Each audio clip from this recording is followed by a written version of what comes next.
DGP office కి representation వెళ్తే మిమ్మల్ని రానివ్వలేదు. ఇప్పుడు ఆ వ్యవస్థ మీ దగ్గరికి వచ్చింది, మీరు ఎలా ఫీల్ అవుతున్నారు? తలరాత అంటారు కదా, ఫెయిట్.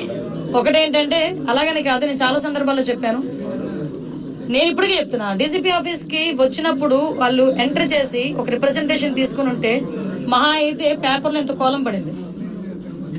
మీరు అక్కడ ఆపి నానా యాగి చేసిన తర్వాత ఆటోమేటిక్గా అవుతుంది, ఫ్రంట్ పేజ్లోకి వస్తుంది. అంత అవసరమే ఉంది. మీరు తీసుకెళ్ళిన తర్వాత మీరు చేయాలా చేయలేదా బుట్టదాకలు పడేస్తారు తర్వాత విషయం. ముందు ఒక పబ్లిక్ రిప్రజెంటేటివ్ వచ్చినప్పుడు కానీ, పబ్లిక్ వచ్చినప్పుడు కానీ ప్రతి ఆఫీసర్ కూడా అది ఏంటి అన్నది రిసీవ్ చేసుకోవాలి. మీకు తెలియదు, లాస్ట్ 5 years కలెక్టర్ దగ్గరికి వెళ్తా ఉంటే కలెక్టర్ కనిపించేవాడు కాదు, సిపి దగ్గరికి వెళ్తా ఉంటే సిపి కనిపించేవారు కాదు. అంటే వాళ్ళు నేను తప్పు పట్టట్లేదు, బయట నుంచి వాళ్ళకి వచ్చే ఆర్డర్స్ అలాంటివి.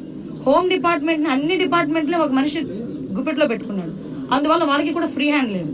నేను డిపార్ట్మెంట్ వాళ్ళని కూడా నేను తప్పు పట్టట్లేదు, వాళ్ళు కూడా పై అధికారులు ఏం చెప్తారో అది చేయాలి తప్పించి వాళ్ళు ఇండివిజువల్గా చేసే పరిస్థితి లాస్ట్ 5 years లేదు. ఎంత దారుణం అంటే నేమ్ బోర్డు అనేది వాళ్ళకి ఇచ్చే ప్రైడ్. మీరు పెట్టుకోగలరా నేమ్ బోర్డు? నేను పెట్టుకోగలరా నేమ్ బోర్డు గుండ్ల మీద? అది ఓన్లీ పోలీస్ డిపార్ట్మెంట్కి ఒకరికే సాధ్యం. IPS లేకపోతే ASPO DSPO ACPO DCPO what ever it may be, ఆ గుండ్ల మీద నేమ్ బోర్డు పెట్టుకుని ధైర్యంగా పనిచేసే రోజు పోలీసులకి రావాలని కోరుకుంటున్నాను. ఇప్పుడు వచ్చిందని కూడా నేను భావిస్తున్నాను. Last 5 years without name plate, ఎవరు పోలీసో తెలియదు, ఎవడు బయట నుంచి వచ్చి డ్రెస్ వేసుకుని తిరుగుతున్నాడో తెలియదు. సో అటువంటి సిచ్యువేషన్స్ అయితే నిజంగా 100 days యాక్షన్ ప్లాన్ ఇప్పుడే డీసీ గారు నాకు తీసుకొచ్చి ఇచ్చారు. ఒకసారి దీని మీద నేను కూడా చదివి ఒకసారి ఇంకా ఏదైనా మాట్లాడాలనుకుంటే కనుక నేను పై ఆఫీషియల్స్తోని, అదేవిధంగా దీనికి రిలేటెడ్గా డ్రగ్స్ రిలేటెడ్గా ఉన్న శాఖలు చాలా ఉన్నాయి. ఇప్పుడు ఫర్ ఎగ్జాంపుల్ డీఅడిక్షన్ సెంటర్స్ ఉంటాయి, డిపార్ట్మెంట్ ఆఫ్ హెల్త్, అదేవిధంగా మనకి ఫారెస్ట్ డిపార్ట్మెంట్తో మాట్లాడాలి, ఎక్సైజ్ డిపార్ట్మెంట్ వాళ్ళతో మాట్లాడాలి. ఇలాంటి అన్ని డిపార్ట్మెంట్స్తోని కూడా ఒకసారి మాట్లాడి కూలంకషంగా ఉండి ఒకటైతే క్లియర్, ఈ 100 days ప్లాన్లో కంపల్సరీగా గంజాయి డ్రగ్స్ రవాణా అన్నది మాక్సిమం తగ్గిస్తాం. దాని మీద మేమందరం కూడా వర్కౌట్ చేస్తాం. లాస్ట్ గవర్నమెంట్ లో చంద్రబాబు గారి మీద, తర్వాత చాలా మంది టీడీపీ లీడర్ల మీద కేసులు పెట్టారు, సిఐడికి అంటే సిట్ అంటే. ఇప్పుడు వాటి మీద మళ్ళీ మీరు రివ్యూ చేస్తారు, వాటి మీద కేసులు ఎత్తేస్తారా? ఎందుకు కేసులు ఎత్తాలి, దేనికి కేసులు ఎత్తాలి? ఈ రోజు తెలుగుదేశం పార్టీ ఆఫీస్ మీద దాడి జరిగింది. ఈ రోజు ఆ దాడి జరిగిన ఇష్యూ గురించి ఎంతవరకు వచ్చింది ఏంటన్నది మేము కూడా తెలుసుకోవాలి. చాలా మంది చంద్రయ్యని పేక్ కోసి చంపారు, ఇంకా చాలా మంది విషయాలు చాలా అన్యాయాలు జరిగినాయి. అలాగని తెలుగుదేశం పార్టీ వాళ్ళ మీద కాదండి, మామూలు నార్మల్ పబ్లిక్ మీద కూడా అక్రమంగా కేసులు బనాయించిన వాళ్ళు చాలా మంది ఉన్నారు, బాధితులు చాలా మంది ఉన్నారు.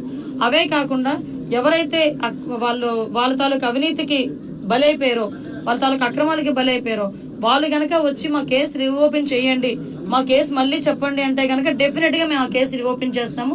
మళ్ళీ రీఎంక్వైరీ చేసి వాళ్ళకి బాధితులు ఎవరైతే ఉన్నారో వాళ్ళకి న్యాయం చేసేటట్టు చేస్తాం. రెడ్ బుక్ లో కొన్ని పేర్లు, అధికారుల పేర్లు మీరు చెప్తున్నట్టుగా ఎవరైతే ఆ గీత దాటి ప్రవర్తించారు వాళ్ళకి సంబంధించిన పేర్లు ఆ లిస్ట్ మీ దగ్గరికి వచ్చిందా? దాని మీద మీరు ఏమైనా యాక్షన్ తీసుకునే ముందు చెప్తాను. యాక్షన్ తీసుకునే ముందు చెప్తాను.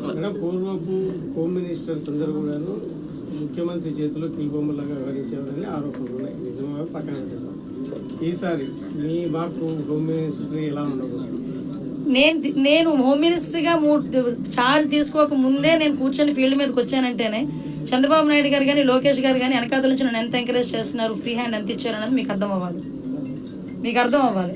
ఈరోజు హోమ్ మినిస్ట్రీ అన్నది ఏదో ఎవరో చేతుల్లో పెట్టుకొని చేయడానికి చంద్రబాబు నాయుడు గారు అక్కడ, జగన్మోహన్ రెడ్డి కాదు అక్కడ, చంద్రబాబు నాయుడు గారికి ఎవరి సమర్థత ఏంటన్నది క్లియర్గా తెలుసు, దానికి సంబంధించి ఇచ్చారు.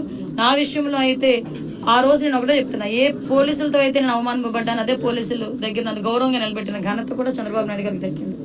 చంద్రబాబు నాయుడు గారు ఏదైతే ఆలోచిస్తున్నారో ఆ ఆలోచనకు అనుగుణంగా మేమందరం కలిసి కట్టుగా కోఆర్డినేషన్తో ఎవ్వరికి ఇబ్బంది లేకుండా మేము అడ్మినిస్ట్రేషన్ చేసుకుంటాం.